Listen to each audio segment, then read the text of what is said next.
Deze podcast wordt mogelijk gemaakt door Polestar. Elektrisch rijden staat niet stil. Beleef het zelf eens een boekje testrit met de nieuwe Polestar 4 op polestar.com. Polestar en de Donkere Kamer gaan voor een duurzame samenwerking. Welkom bij de Donkere Kamer podcast. Ik ben Kaat Celis en het is mijn missie om zoveel mogelijk fotografen en fotoliefhebbers te ondersteunen en te inspireren en om van fotografie een must-have te maken. In deze podcast neem ik je mee in de fascinerende wereld van fotografie, storytelling en ondernemen. En leg ik de verhalen bloot achter al die beelden. Of je nu een gevestigde fotograaf bent of nog aan het begin van je carrière staat of gewoon zot van fotografie, laat je inspireren en motiveren. Kom aan, ik neem je mee.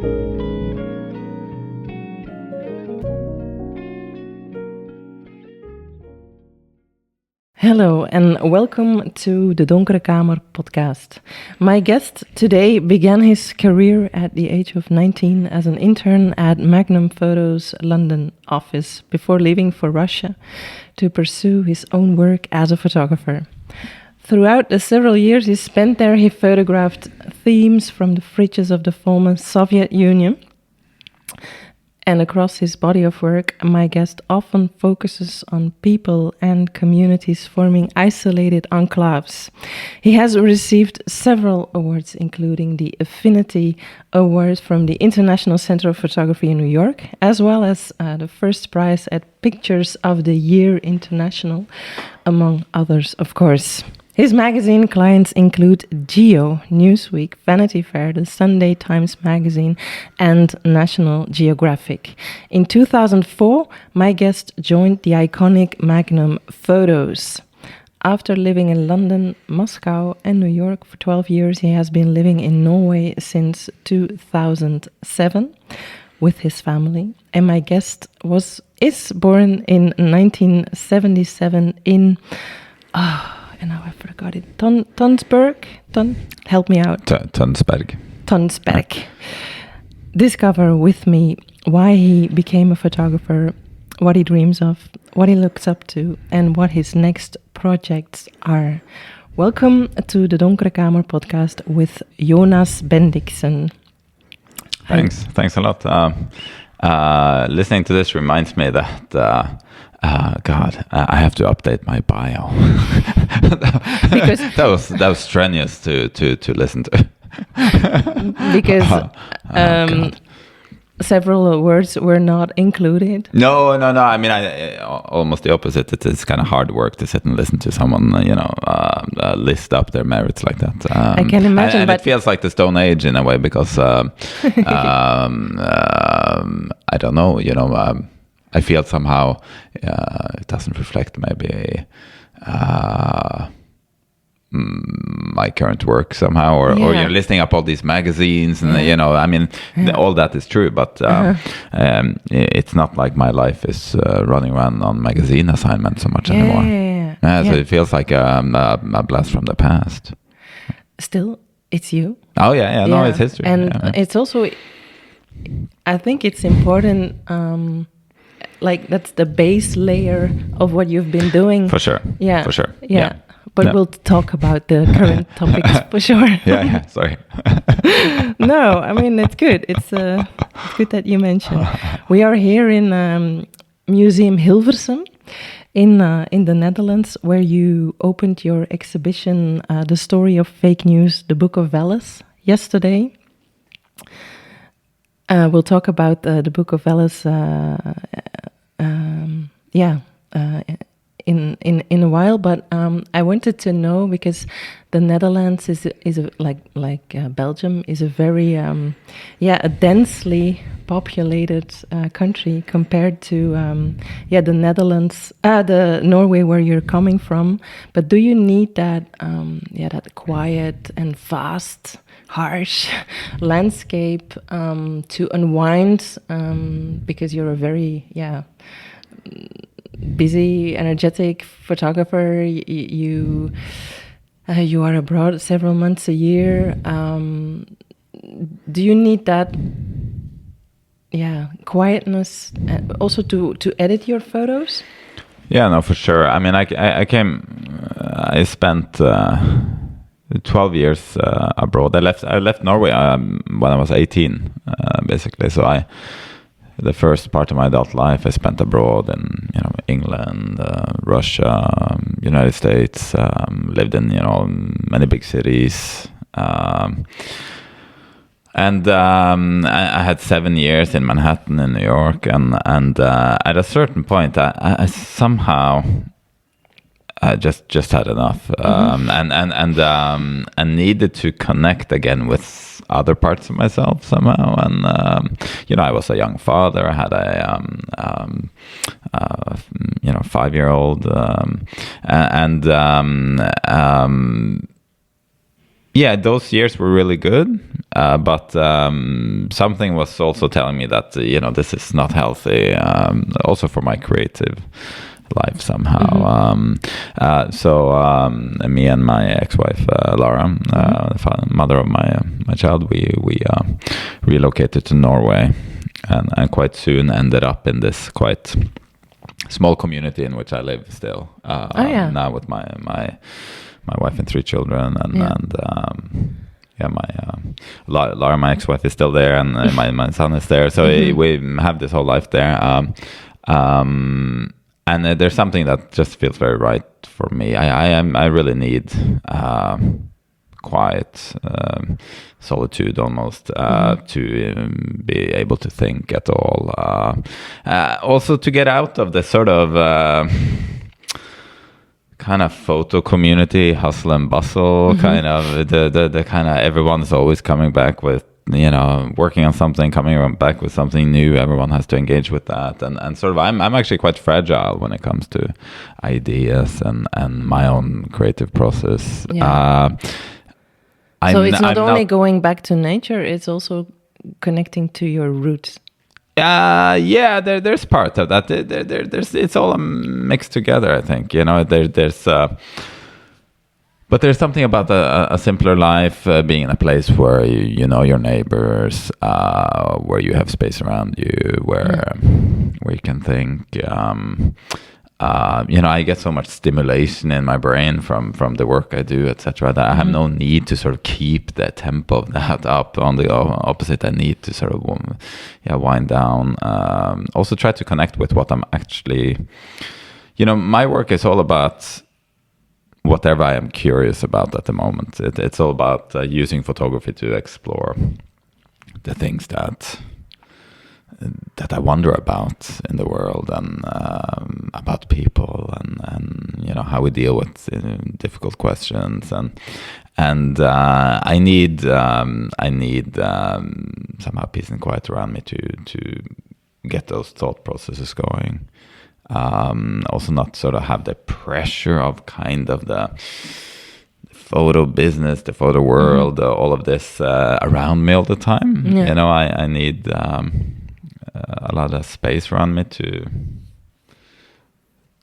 to feel creatively free somehow. So I'm a little bit opposite than many people I know. A lot of people I know, they really feed off showing every idea they have at a very early stage to everyone else, get everyone's feedback, and get everyone engaged in their process, and kind of they really are energized by that. I'm the exact opposite.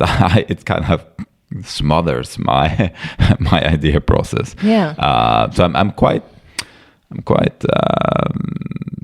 private in a way with the early stages of my process. So I guess there's no wall between your profession and your private life. Just photography is just who you are. It's part of who I am, and it's been the way I've always navigated kind of the world. I moved through life with photography, but I wouldn't say I am only a photographer. I mean, I have I have friends who and colleagues who from my vantage point, seems like they can live and breathe photography 365 days a year, 24 hours a day. I mean, they just, constantly engaged with photography. I'm not like that at all. I need to have all these other things in my life to survive. Another thing that no, I mean it's everything from. I mean I have family. You know, I have four kids basically. I need that those parts of my life. I need sort of a constant. I mean, I need time to actually think and connect with sort of the emotional life inside me, you know, in a way. I have other things. I'm quite an avid sailor. Like I have a boat, a sailboat that I spend a lot of mental and physical energy on, you know. And you do that on your own? I would be some of the happiest moments in my life is sitting sort of with my hands dirty, you know, picking a boat engine apart and fixing some problem that doesn't go away, you know, and for me that's also a sort of a creative outlet, if you like it. It's sort of like okay, we got that problem solving, using my hands, fixing it, coming up with solutions, and that is not something that has an audience or anyone sees, but for me this is sort of, you know, I spend at least just the same amount of energy or brain bandwidth on those kind of things than thinking about photography, and I need those things to keep my sort of photographic inspiration up. I don't know. I think it's too limiting somehow. Also the industry. Yeah. You know, it comes with a lot of, you know, issues that have to do with simply, you know, the nuts and bolts of it, the economy of it, and all these things. So I have all these sort of little escape capsules that I need to jump into all the time, like all the time, in order to stay kind of fit for fight in the photographic world. But I guess a lot of creative people or photographers will recognize this. Maybe, yeah. I recognize it myself. Right. So, and it's something. The older I get as well, the more important all these other things are as well. Like, and to try to figure out, you know, creativity and finding your new ideas, new projects, and it's a roller coaster. You know, it's not like I'm super pumped up, inspired every moment of every day for the last 25 years. You know, it goes really up and down. And then, you know, you finish a big project and you're left with a sort of a hole inside you, and you know, how do you get yourself out of that hole and start something new? And what I find is the methods that worked on me 10 years ago, 15 years ago, they just don't work anymore. You know, they don't work anymore. So it's something about trying to continuously stay honest towards myself about, you know what, the kind of who I've been as a photographer or the methodology I used before. They might have worked half a year ago. It might not work anymore. I have to find what the formula is. Yeah, and the whole landscape of how all this works changes all the time. So, but do you find that difficult to conclude that your methodology does not work anymore? It could also inspire you a lot. So as long as you have some sort of way to stay honest with that and see that as also opportunity and sort of a fun process of discovery and self-discovery, then it can be real fuel for new things. But if you're not free enough to if that's too scary, that you know, everything you've built thus far maybe it's not the path forward, then that can be quite frightening. So I mean, it's all an inner conversation all the time, continuously all this, and I have a kind of complicated, you know, sometimes I wish, I mean, why can't I just run out and take pictures and be happy with that like I always did before? But you know, it's just have to accept that over our lifetime, your relationship to these things might take new forms. Yeah, absolutely. And it took a new form. Well, we were talking about this project, the Book of Veles, that was already like revolutionary thinking back then. And it felt like you really wanted to challenge yourself in COVID times or just before COVID times. Like, okay, how far can I go as a photographer or, within my own thinking? So could you just, in short, tell us what the Book of Veles is about? I'll try the short version. So it's basically, it revolves around a story that happened in 2016 towards the end of the Trump election, where Trump became president. Yeah. And it centers around this small provincial town in Veles in North Macedonia, which is sort of a post-industrial, sleepy town where all the industry has been closed down for years and lots of youth unemployment, etc. But in connection with that election, some young people in Veles found a sort of genius way to make fast money. Basically, they created hundreds of websites that all pretended to be American news portals. Gave them names such as New York Times Politics.com instead of NewYorkTimes.com, to kind of fool people into it appearing to be a real news site. And they cut and pasted sort of junk information, conspiracy theories, fake news, clickbait onto these sites. Yeah. Put lots of banner advertising on them, and so the algorithms of Twitter and Facebook went wild with this and sent it out to millions of Americans. And sort of Veles became for a while sort of the epicenter, or one of the epicenters of fake news production in the world. I discovered this story and I was deeply fascinated by it, and decided I wanted to tell this story, but I also wanted to explore this other development, which was the first emergence of technology that let us create synthetic imagery. Yeah. So it was, when you wouldn't call it AI yet. No, it wasn't really AI yet.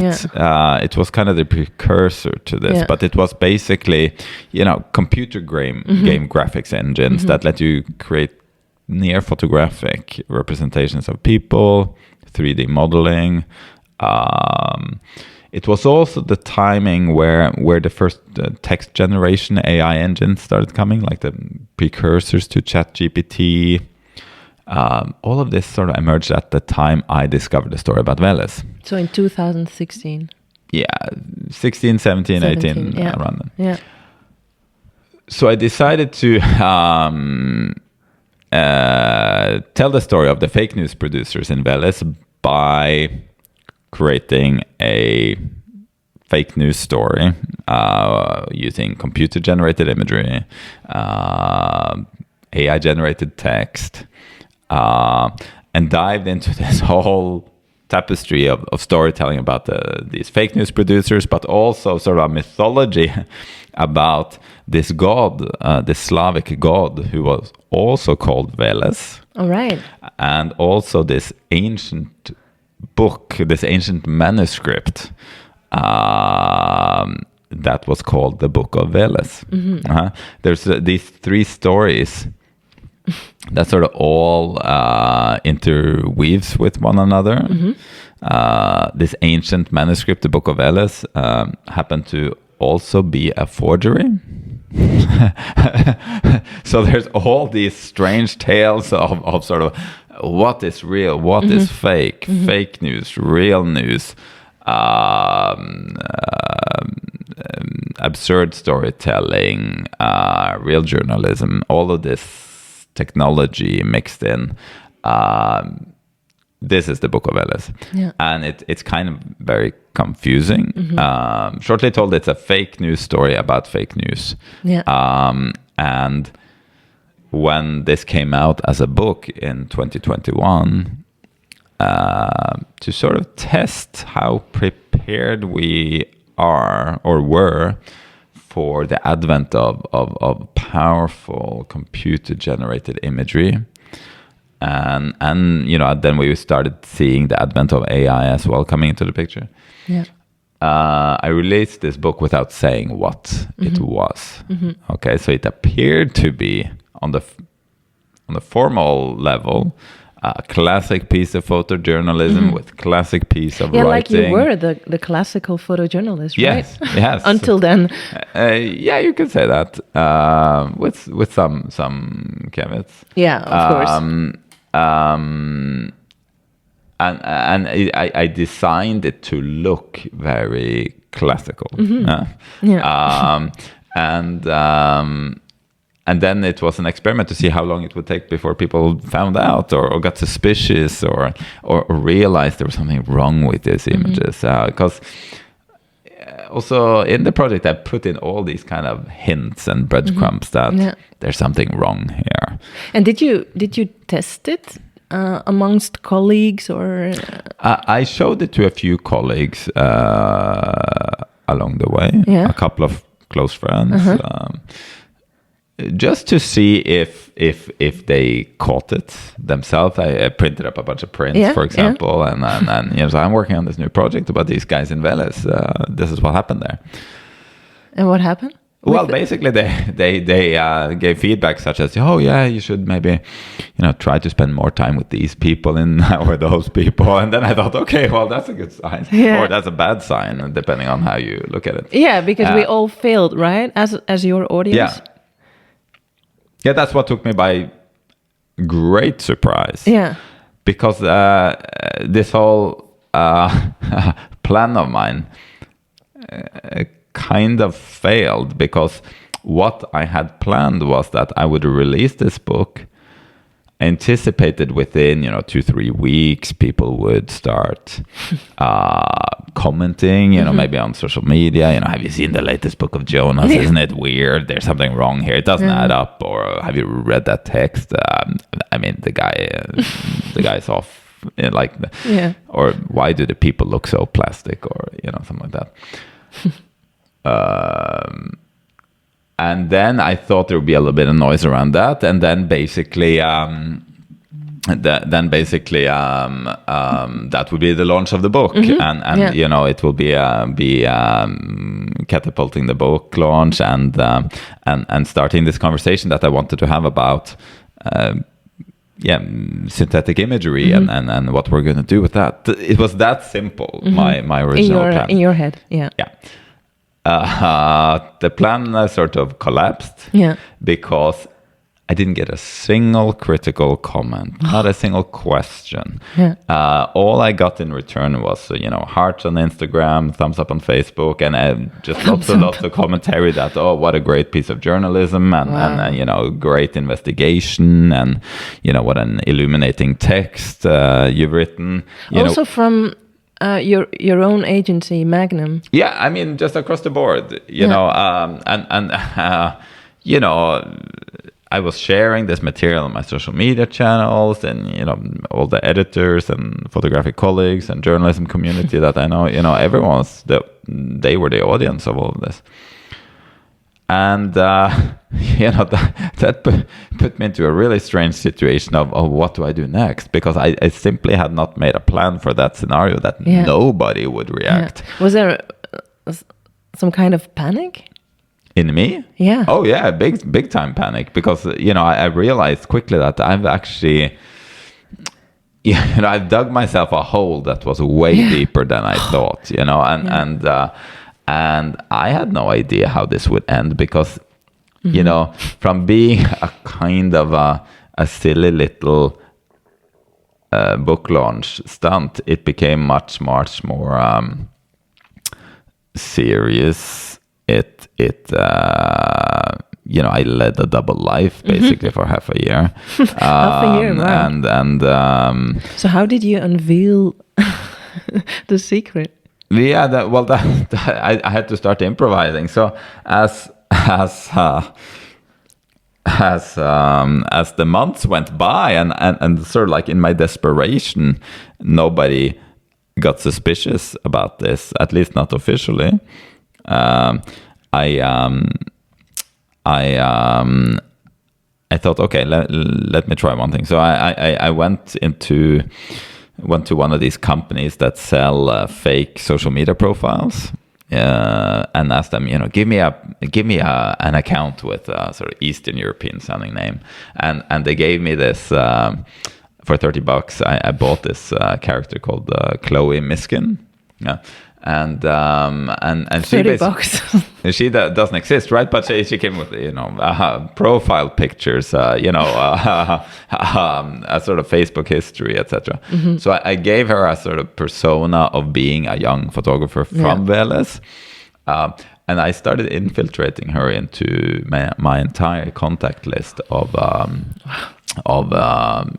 photographic colleagues, editors, curators, journalists, etc. She was commenting on you. At first I just built up her audience, so she had 800 industry colleagues on her friend list. After a while, just sending friend requests to all my contact list, basically. But that took you weeks, right? Yeah, that took me sort of through the summer of 21. Sort of waiting for someone else to push the alert button. And the idea was that if nobody got suspicious or started commenting, maybe Chloe Miskin could help by sort of leading the horse to water. Yeah. Yeah. So she is the one that first started sounding the alarm bell and started, going after Jonas Bendiksen on social media. Yeah. Yeah. Wow. what a story. But why did you want to do that? I mean, in the first place, like I said, maybe it's challenging you as a creative soul, but it's such a big project. No, I mean, it's because, at this point, I really started seeing that we are not prepared for the technology that's about to wash over us like a flood wave, like a tsunami. The technology of generative images and text, eventually video, etc. And I just felt at a certain point that, I mean, listen, I felt terrible about this whole thing, and I had serious questions to myself whether this was within limits, what I was doing, and I was fully understanding that this might end my career somehow. But at the same time, I felt like, okay, this is such a big story, or this is such a big question that's really not just about photography or the photographic community. It's about trust in society. It's about how are we going to navigate the wildly chaotic information landscape that's coming out of this, and still in society be able to agree on the most basic facts, which are necessary to uphold working society and democracy. What about the next generation? How on earth are they going to your children this? How are my children going to navigate this chaos? And I felt, okay, it's a small sacrifice to see where this project goes in this. And I felt it was I mean, maybe it was because it was we were in the COVID era right around this time, right before this came out, and with fake news, junk information. It's going to be a chronic virus we have to live with, and we were already in that line of thinking. So I thought, okay, I saw this project as a sort of attempt to as a sort of vaccine, maybe we set a little vaccine in ourselves, at least in a photographic way, and that might open our eyes to how easily we are fooled. Even when it turns out even my own documentary photography colleagues and editors, if they are fooled by such an amateurish attempt at creating fake images as I was making, because it was really an amateur job. It's not like I had any special skills. I just downloaded some software and started playing around, creating images that today look really amateurish. If they were fooled by this, I mean, my goodness, how are we gonna sort what's what? So I thought we better start preparing ourselves and putting some other glasses on to try to see this more clearly. How do you look at that? Because that was the question you asked yourself in 2021 or 2020 or 2022. But how do you look at that question? Same question today. Because we evolved and AI is just it's our life. We're stuck with AI. Yeah. I mean, the one thing I was wrong about is how fast this is going. I did not anticipate that just a couple of years after all of this, anyone can go on their phone and start auto-generating really realistic video, with just some text prompts. I mean, I actually had to spend a few weeks learning this software, and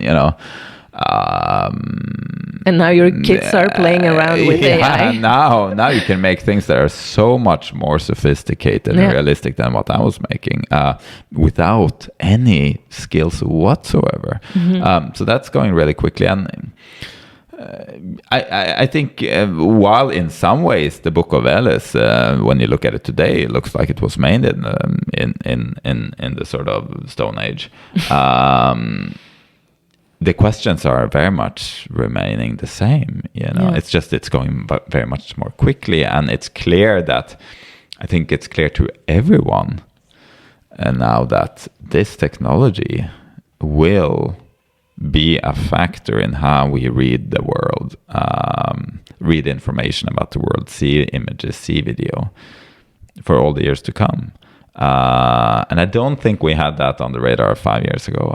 No. And this will, there's nobody's discussing how we're going to get rid of this, because we're not. No, we're not. There's absolutely nobody who says, we just do the ABC and we will live in a world without enormous amount of junk information.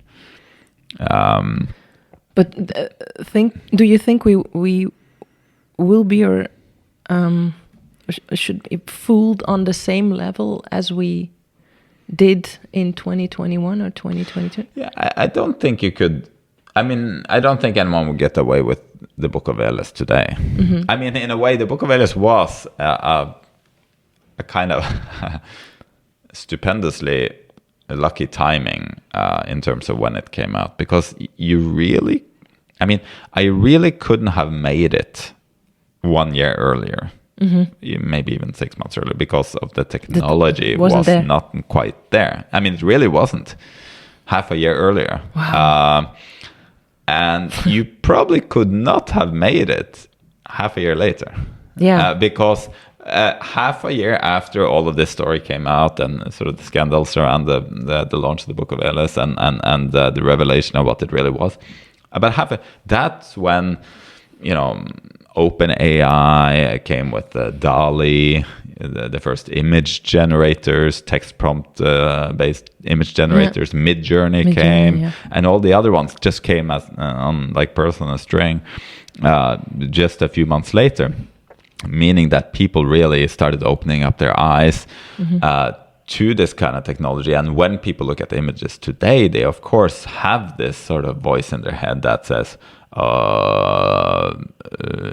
is it real? Is it not? Is it computer generated? Is it manipulated with AI? Or what is this thing? And I think something as basically shabbily made as the Book of Veles. Yeah, because it's kind of funny to look back on it now, because some of these characters in the Book of Veles, they're sort of in such a funny and naive way look so uncanny and plastic, and look like digital Lego characters. Far less realistic than a lot of what anyone can make today. You simply couldn't put that stuff out there now without someone reacting to it and saying, "Hey, this must be just some AI generated stuff," because we see this every day now. So it was an amazingly fortuitous timing.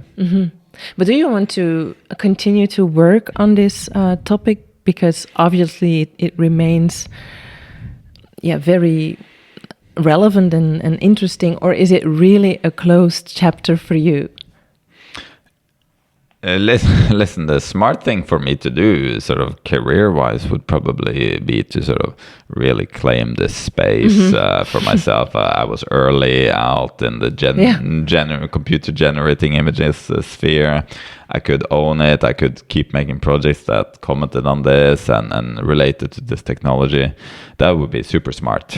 I could maybe do very well. Yeah, I just absolutely do not want to stay around here at all.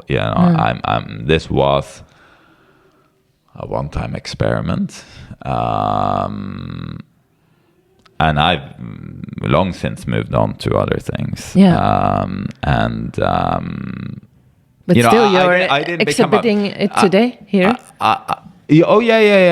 But that's based on this one body of work, and that stays so relevant still. So I'm still making so many lectures. I'm lecturing in schools and high schools. I'm exhibiting it. I'm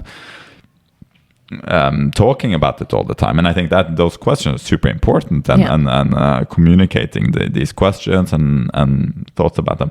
But when it comes to next photographic projects, listen, I did not become a photographer because I was interested in sitting alone generating cheesy images on my computer. That's absolutely not what I like about photography.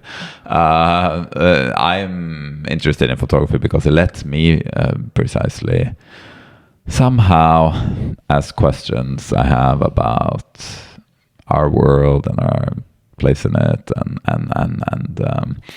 and I have new questions I want to pursue, and some of them might have to do with technology and things like that. But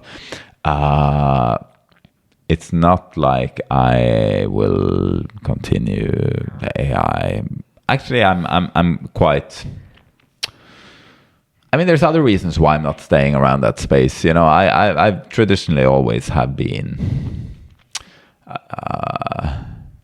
Nothing kills an idea from me as much as doing the same. It being something that everyone is talking about. I have this kind of streak in me that like when something reaches the headlines and everyone's talking about, I run the other way. I run them very far away. So I like little hidden weird gems that I can quietly pluck along on my own. And that's basically where I go. So I can guarantee the audience that you will not see any more sort of trickster AI projects from Jonas Bendiksen. Like you said, the topic is relevant, and we need to talk about it. And it has been exhibited in several countries, and now it's here in the Netherlands. But do you notice a difference in the reception of the audience and also the reaction of the audience? Let's say when you compare, I don't know, a Dutch audience with a Norwegian audience or a French audience, do they react differently to AI-driven projects? I'm not sure about that. What I would say is that I keep being surprised that this work still goes under the radar. I mean, just when this was being mounted, the people mounting the exhibition didn't realize they were hanging non-photojournalistic pictures. No? Oh yeah, and that flabbergasts me still. That it still works. I mean, despite what I said earlier, that you could never have done this today. I mean, on a certain level, I'm also surprised that people are still falling for it. Yeah. So that these and things, so you go into conversation with these? Yeah. So then I go into conversation, and people become wide-eyed. What do you mean? That person doesn't exist, or you mean all the pictures are like that? Really? And they have to make another round. So it turns out that you can still use this project as some sort of pedagogical tool. You can still have these conversations. We're not come that far where it's not relevant, and that's why I still really much enjoy showing it. And who knows how long that will be, but it seems thus far that the conversation hasn't moved on that far that we are the Book of Veles can retire. Yeah, hopefully one day. But you keep track on the feedback of the audience. I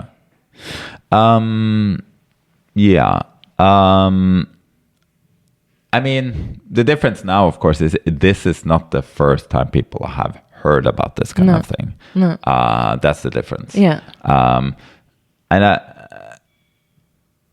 people are frightened. People are confused. Very few people feel confident that we will all land on our feet when it comes to now I'm curious. Sorting this information barrage that's hitting us. I think people are really worried about. I mean, I think people are really feeling it already, that the era of when we had to go find information, we didn't have enough of it. We needed photography in the sense of we didn't know what things looked like. We had to send a photographer out there to photograph it so we could see what it looked like and how things hung together, and then they came back. Those days are kind of behind us forever, and we are in a world where we're wading in enormous amounts of images and videos and text, and some of it is relevant, some of it is produced with good intentions, some of it is propaganda and lies, and some of it is made by humans, and some of it was made by machines, and we just don't know what is what, and how are we gonna walk through this minefield. I think a lot of people are seriously feeling this and worrying about it,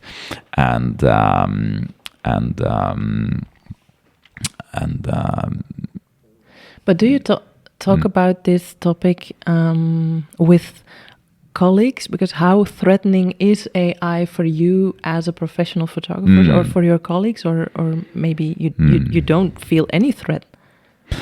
I mean, I think, the way I don't think so differently about this in my own life and work than I did 15 years ago.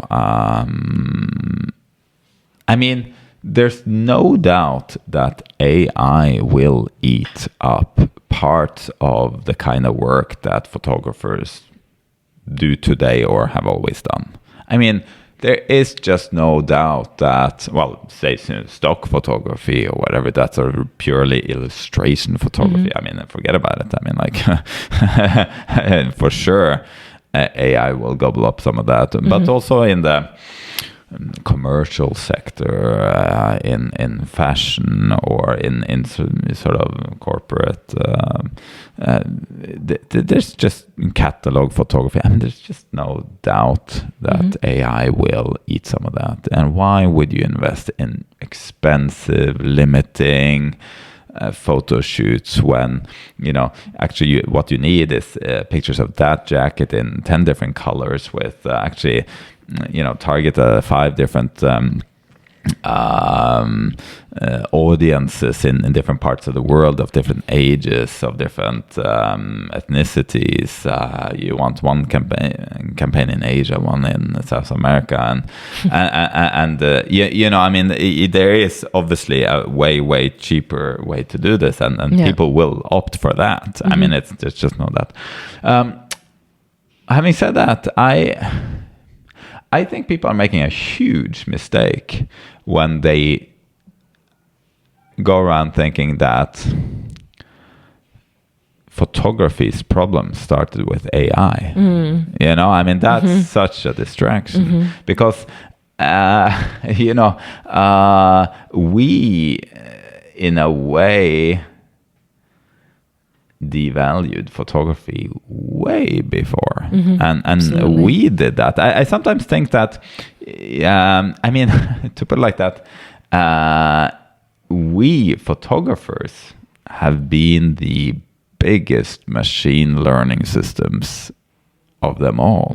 I mean, we have gobbled our way through the training material of photographic history in the last decades, spitting out imagery that clones all the other ones, churning out generic, pleasant, unthreatening imagery. You open any phone and scroll your finger through the enormous, endless feeds of Instagram and Facebook, and you're confronted with thousands and thousands of generic, pleasant, fun, entertainment images. You don't look at any of them more than 0.4 seconds.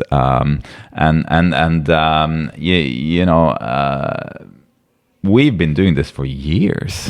And we as photographers simply, we have produced the same kinds of images again and again and again and again. And they all basically look like each other. How to even survive as a photographer in that? Like, what's the point of adding 10 more of my pictures to that enormous mountain of images and photography being produced every day? I mean, that problem started 15 years ago. And AI has absolutely nothing to do with that. And AI will maybe just help people make even more of this kind of pleasant, nice, in many ways perfect imagery. But we've been, as photographers, have been shooting ourselves in the foot that long. So I've been thinking for a long time that it's absolutely impossible for me to compete in this realm of making nice images. Even 15 years ago, I realized that. So you don't feel it as a threat? Well, I've always just thought, it's not about images. It's about I can maybe compete in the realm of ideas. Like so that's your strength. What you don't see millions and millions and millions of every time you open your phone is good ideas posed through maybe photography or interesting questions posed, using photography, original ideas. Original. These things are much, much rarer. Of course, much, much harder to do. But I think there will always be a need for those things. And I think so AI might have, for all I know, slightly harder time filling that role as well. Because it's about the questions of being human, of being alive in this world at this particular moment, and what are the questions we are facing. In a way, AI for sure is not gonna make for less interesting questions out there. So actually, it's a note to self: be more yourself, be more human, be more original, be more authentic. I don't know. Yeah, exactly.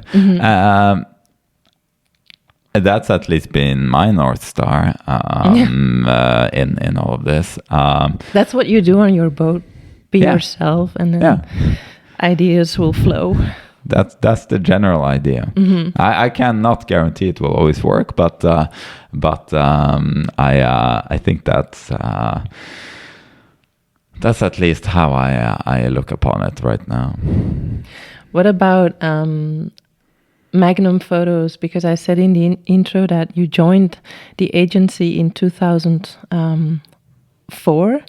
And that was really the age of classical photojournalism. And I know Magnum evolves, and it's not that classical agency anymore. But why did you want to join 20 years ago? I discovered photography through Magnum Photos. Yeah, you started as an intern. Yeah. Yeah, no, even before that, when I was a teenager, in a way, the first photography I was exposed to properly in magazines at the library in Tønsberg, or a lot of it was Magnum photographers or other people who. So that was a dream come true, actually. It was a dream come true. Yeah. For me, it was legendary, and it was, And I still to this day would hold that, within this strange and chaotic and sort of erratic organization that Magnum is, it holds within itself such a variety of truly amazing photographers and people who, in their own way, in vastly different ways, are continuously challenging how we use photography, what are the boundaries of photography, both in terms of sort of finesse and excellence in sort of the practice, but also in the sort of actually questioning what can we do with photography, and I'm to this day super inspired by that. And I think in that sense, what I did with Book of Veles wasn't so strange in the Magnum world. Actually, in Magnum, it was received, quite positively. Book of Veles generated a lot of controversy out there, and not everyone thought this was a very good idea at all. No, because it's a big bunch of photographers and many different opinions. But within Magnum, I was sort of positively surprised that it kind of fit into some sort of tradition in Magnum as well. But you also fooled them, right? Oh yeah. But yes, I fooled my colleagues there, but they generally took it as what it was intended to, a sort of little shake-up, and that was an interesting way to pose that question in a really targeted and sharp way, so a lot of people think maybe that in Magnum this was really an insult to all of Magnum. No, on the contrary. The people in Magnum saw it as continuing a great tradition of really interrogating what photography is. That's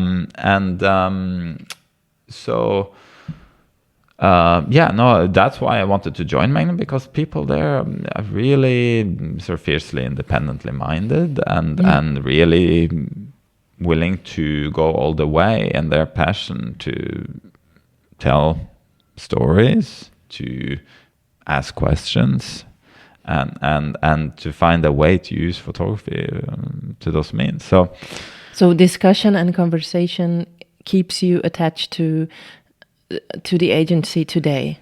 Oh yeah. And I don't forget, I also am a still to this day a working photographer. That I go out and do commissions, and I take pictures and deliver them to clients. And people forget that. In all of this kind of making synthetic bears and doing a cloak and dagger operation such as Book of Veles. At the same time, I'm a pretty competent normal photographer as well. You said in the beginning I need to update my bio. But you do work in assignment really often, right? Yeah, define very often, but my working year is also a mix of commissions, assignments, and my own projects, and it's always been like that. From when I started, I have done my own work, which is my personal work, my books and things like that. I've done editorial assignments. I've done commercial assignments. I mean, I don't rely in my life on just handouts and grants. I work to be able to do these projects as well. But how do you get such a project like the Book of Veles funded? I mean, when I get that question from people, which I get all the time in different workshops and different settings, and or at cocktail parties, I mean, my only answer is, it's funded by every single method you can imagine, and a couple of more. I mean, it's grants, selling prints. It's putting some of my own money into it. I do a commercial assignment for a commercial client, and I will siphon some of that money off into the Book of Veles. I'm asking it because, I mean, it was a secret until after, and a long time after publication, because, I mean, you can apply for a grant while unveiling the content. That's why I'm asking the question. So you funded it with maybe different projects and prints and whatever. Also, in the case of the Book of Veles, I did get actually quite a lot of support from what's called the Freedom of Expression Foundation, Fritt Ord in Norway, who is a huge supporter of both journalism and public debate and photography in Norway and elsewhere. And when I was applying for funding from them, I mapped out the entire project. I mean, all of the method of generating images and why that. So, and that was also my hope, that if the world turned against me after realizing what this was, and say, oh, he planned to deceive us. He's just saying that it was his plan that this was supposed to be revealed. I mean, all of that actually I had, thought that in the very, very first grant applications for the project. So I mean, there was a certain track record here of evidence of what the intention originally of the project was. And as it turned out, in the way it ended up quite close to that. But, in my work, I don't keep accounts about, what comes into my bank account and what goes out into personal projects or what how exactly what has been my income from the Book of Veles in the end. It's a pile of money. It's a pile of money. I'm quite a photographer with quite diverse. I do a lot of things, and I enjoy that. And as long as the machinery is turning and I can do the things I want to do, then kind of it's working in my view. And then you're not thinking about it. No, I'm not thinking about it, because actually sometimes when I'm in a slump and I'm having a hard time coming up with, the brilliant personal work ideas, going out on a commission and photographing, I did recently a big commission in Lisboa in Portugal. I had 2 weeks where I ran around all of Lisboa and surrounding areas, photographing basically touristic sites and the almost AI driven. The beauty of that region for basically the sort of tourist authority of Lisboa. Wonderful assignment, truly wonderful, creative, challenging. I had to, arrive in each place and really problem solve. How do I create a picture in this place that's different than all the other hundreds of photographers that's standing in the same spot right now? And for each of those, I had to find a solution. Wonderful challenge, photographically speaking, creatively speaking, and I had a time of my life. And I think I consider that really solid, honest work. And doing those kind of assignments when you are maybe in the process trying to come up with new personal ideas, it can be also very energizing and very inspiring. So so these are parts of my work that I very much enjoy, and I'm very proud of funding my operation like that, because I believe that, that is very honest and a good transaction as a photographer. Yeah, but we talked about unwinding in Norway, but do you constantly photograph? No. Even privately? No, I mean, not compulsively. I mean, I do keep a good record of my life. Yeah. I make a record of your life. Yeah, I try every year to compile the year's work into a sort of album for my family, and, which is like 250 pages. Wow. Max out a blurb book, for example. Yeah, they're nice. And I am always photographing like that, but not in a compulsive way, I would say. But because it's a part of life, I want to somehow keep a time capsule of. Yeah. And the longer it goes, the more valuable it is, and you look back at that year and what actually happened in your life and the people who were around you, and the value of that is immense. So I do that. Mm-hmm. To conclude, Jonas, do you think the profession of photography, in general, will exist within 20-25 years? Yeah, I think of course, photography will exist as well as photographers. Is it gonna be an easy way to make a living and survive? Absolutely not. But it never really was. No. I mean, like it never was a good career choice to become a photographer. I mean, it's never been a wonderful thing when some guy comes or some girl comes and shows her new boyfriend and is a photographer. That's never been popular. That's always bad news. So or vice versa. Yeah.